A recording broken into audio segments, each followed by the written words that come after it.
Salut à tous, c'est Chupsi et bienvenue pour cette nouvelle vidéo. Aujourd'hui, je vais vous présenter tout au long d'une série de vidéos comment bien utiliser l'application PowerPoint 2019. Dans cette vidéo, je vais vous apprendre comment ajouter différents objets dans nos diapositives. Ce qu'il faut savoir avant tout, quand vous faites une présentation, c'est d'éliminer tous les mots qui sont inutiles. Il vaut mieux mettre les idées principales que de tout détailler à l'écrit, ça vous le ferez à l'oral. Afin de mieux voir votre présentation, que ce soit sur votre PC ou lors de votre présentation sur vidéoprojecteur par exemple, il vaut mieux définir vos titres sur une taille de 44 et pour le texte sur une taille de 32.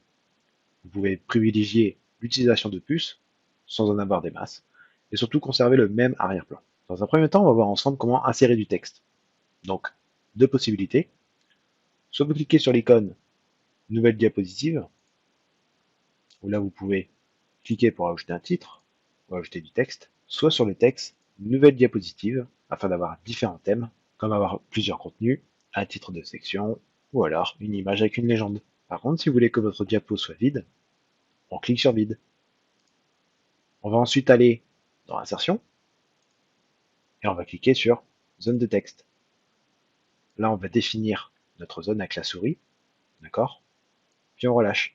On peut ensuite taper ce que l'on veut, bonjour, et ensuite je peux, si je veux, déplacer mon texte, comme je le souhaite. On peut définir, si on souhaite, une police, par exemple algérienne. On peut dire une taille. On peut définir la couleur du texte. Par défaut, en noir, on peut mettre par exemple en rouge. On peut évidemment le mettre en surbrillance. Et ensuite, on peut mettre, si on veut, une puce. On peut bien évidemment la modifier à notre guise. On peut également mettre des numéros ou des lettres. Ensuite, on va essayer d'insérer une image ou une icône ou voire même un logo. On peut insérer une image de plusieurs façons. On peut par exemple glisser-déposer. Donc là, je viens sélectionner dans mes images mon logo. Vous pouvez à tout moment faire des corrections au niveau de la luminosité et des contrastes. Vous pouvez le rendre plus clair, plus sombre. Vous pouvez également changer la couleur de votre logo. Vous pouvez mettre aussi des effets.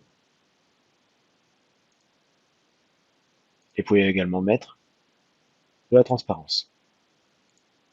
On peut également, via une nouvelle diapositive avec un titre et contenu, choisir image et sélectionner notre image.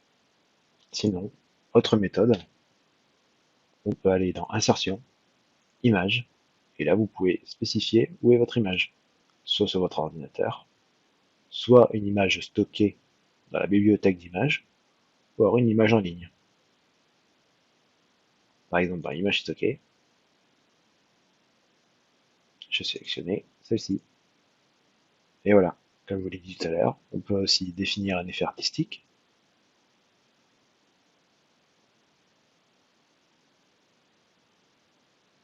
On peut également changer la correction au niveau de la luminosité. Et si on veut, mettre une couleur. Si l'on veut, on peut également mettre des icônes. On va alors dans l'onglet Insertion, et là vous avez Icônes. Cliquez dessus, et là vous avez une bibliothèque avec plein d'icônes. Vous pouvez, je sais pas, par exemple, on va marquer PC, faire une recherche et définir votre icône. Au niveau des icônes également, on peut choisir des vignettes de personnes. Nicoletta, Elisabeth, Henri, etc. D'accord? On peut également ajouter des modèles 3D.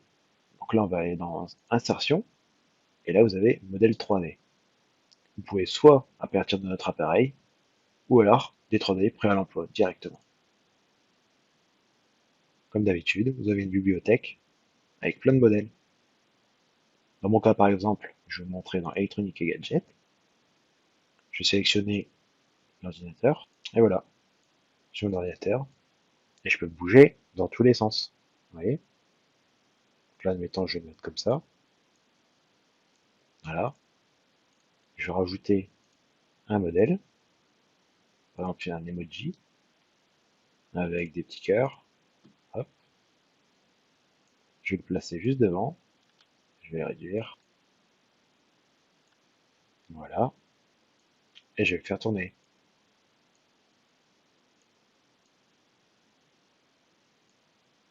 Et voilà. Pas mal, non? On peut également, si vous avez une image et que vous voulez supprimer un arrière-plan, par exemple, ben, il vous suffit de cliquer sur une image. Donc là, je vais en insérer une. Je vais aller dans ma banque à stocker. Je vais sélectionner par exemple mon petit bateau. Voilà. Donc là, vous sélectionnez votre image. Donc vous allez dans format d'image, qui est par défaut. Et là, vous faites supprimer l'arrière-plan. PowerPoint définit automatiquement les zones à supprimer en mauve.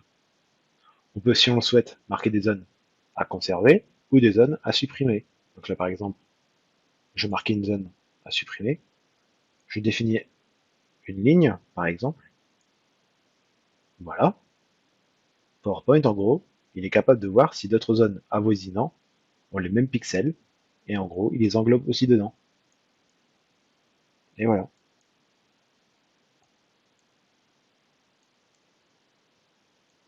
Jusqu'à arriver au moment final.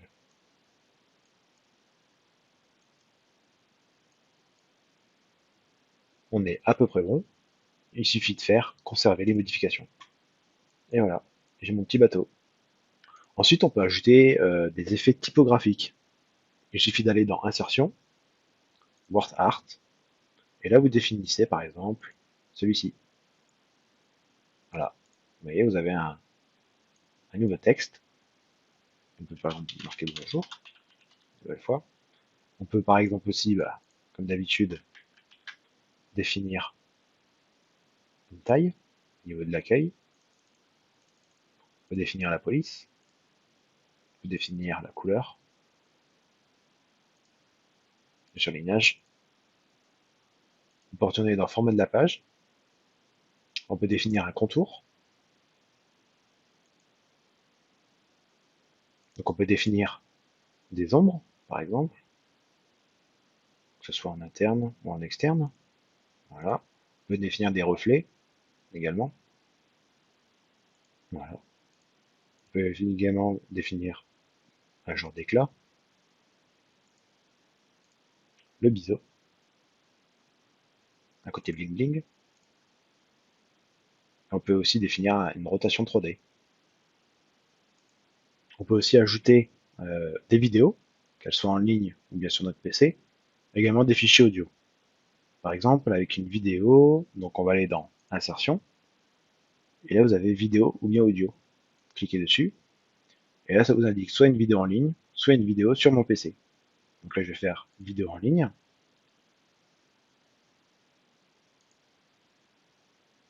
J'ai copié le lien d'une de mes vidéos. Voilà. Et je fais insérer. Et là vous avez directement le lien de ma vidéo sur YouTube. Si je fais play, la vidéo se lance. Vous pouvez également, si vous le souhaitez, changer le format de la vidéo, qui est au départ est rectangle. Vous pouvez arrondir les angles, ou mettre en triangle, etc. Vous pouvez également définir la bordure, ainsi que les effets vidéo au niveau de l'ombre, par exemple, ou de la réflexion. Vous voyez? Au niveau de l'audio, pareil, vous allez dans Insertion, Audio. Soit c'est un fichier audio qui est sur votre PC, soit vous pouvez carrément enregistrer l'audio. Si on fait audio sur mon PC, j'insère, je vous fais un petit haut-parleur, vous pouvez définir le temps et faire play. On peut bien évidemment aussi ajouter des graphiques. Donc pareil, on se dirige dans l'insertion et vous avez graphiques. Et là, vous avez, encore une fois, de nombreuses possibilités. Vous avez des histogrammes, des courbes, des secteurs, des barres, des aires, etc. On va par exemple prendre un secteur. On peut définir la forme, la disposition, et on fait OK. Voilà, notre graphique apparaît, ainsi qu'une feuille Excel, afin de définir la catégorie, ainsi que les données. Vous pouvez mettre un titre, qui là est vente.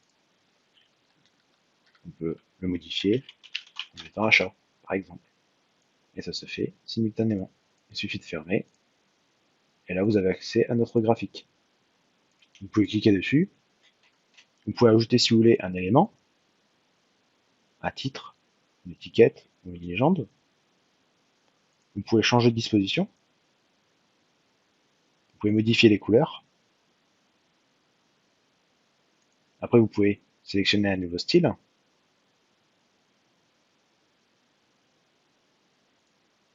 Vous pouvez, si vous le souhaitez, modifier les données. Voilà. Et vous pouvez modifier le type de graphique. Si ça ne vous plaît pas, vous pouvez retourner sur Histogram, par exemple. Et voilà. De plus, il existe aussi des graphiques Smart Art. On peut aller dans Insertion et cliquer sur Smart Art. Et comme d'habitude, vous avez toujours une bibliothèque impressionnante de graphiques. On peut sélectionner par exemple liste d'images continues. Et là, vous définissez votre texte ainsi que des images. Si on clique sur Images, on peut insérer des images à partir d'un fichier, des images stockées dans la bibliothèque, des images en ligne ou à partir d'icônes. Si on veut le faire à partir d'icônes, on va sélectionner un ange. Voilà. Ici, un modem pas content, etc., etc. PowerPoint met à jour automatiquement vos icônes. Vous voyez, pareil pour le texte. Ange, pas content.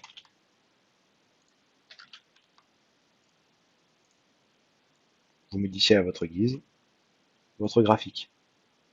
Si vous le souhaitez, vous pouvez ajouter une forme. Vous pouvez également changer la disposition,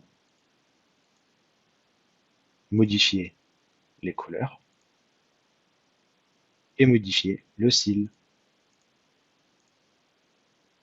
Voilà pour la partie graphique. Maintenant, il est possible de créer aussi des tableaux. Pareil, vous allez dans Insertion, et là vous sélectionnez Tableau. Vous pouvez définir le nombre de colonnes et de lignes. Et vous cliquez. Voilà, votre tableau est inséré sur votre PowerPoint. On peut bien évidemment insérer des lignes et des colonnes, en supprimer. On peut fusionner des cellules. Voilà. Et on peut aussi les fractionner. On peut définir une hauteur, une largeur, et définir un style. Avec une trame de fond, par exemple, les bordures, ainsi que des effets. Ce qui est important aussi, c'est de pouvoir créer ou importer des fichiers Excel. Pour ce faire, vous vous dirigez dans Insertion, et là vous avez Objet. Cliquez dessus. À partir de là, vous pouvez créer un nouvel objet. Vous voyez, parmi une catégorie d'objets. Ce qui nous intéresse, nous, c'est un Microsoft Excel Worksheet. On fait OK. Et voilà. Et vous pouvez remarquer que le ruban a changé. Maintenant, c'est le ruban de Microsoft Excel. Si je désélectionne ma fiche, je reviens sur PowerPoint. Si je double-clique, j'ai mon ruban Excel. Et ensuite, pour importer un document Excel, pareil, vous allez dans Insertion, Objet, et vous faites à partir d'un fichier. Vous allez parcourir, vous allez chercher votre fichier, test, je fais OK, et voilà. Bon, dans mon fichier Excel, je n'avais rien, mais si je souhaite, je peux définir des données.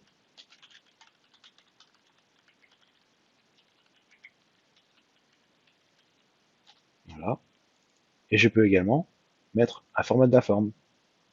Je peux remplir mon tableau, je peux y définir des contours. Enfin, si vous avez des images dans votre diapo, celles-ci peuvent être de tailles différentes et voire très très lourdes.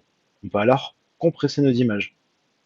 Il vous suffit alors de cliquer sur une image, puis dans Format d'image, vous avez Compresser les images. Cliquez dessus. Ici, on décoche parce qu'on a plusieurs images. On laisse cocher Supprimer les zones de rognage des images. Et là, vous pouvez définir la résolution. Par défaut, il utilise la résolution qui est par défaut de l'image. Là ici pour nous, on va mettre page web et le projecteur.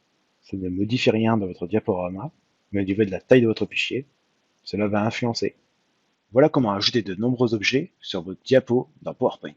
Dans la prochaine vidéo, je vais vous montrer comment mettre des annotations et également la mise en forme de vos diapos. Alors n'hésitez pas à vous abonner à ma chaîne afin d'en découvrir plus, de mettre un petit pouce bleu si cela vous a aidé, de me dire en commentaire si vous avez des problèmes avec cette technologie ou encore si vous voulez que je fasse des vidéos sur une autre technologie. Je vous remercie encore d'avoir regardé cette vidéo, je vous souhaite une excellente journée et à la prochaine pour d'autres vidéos. Choupsi, terminé.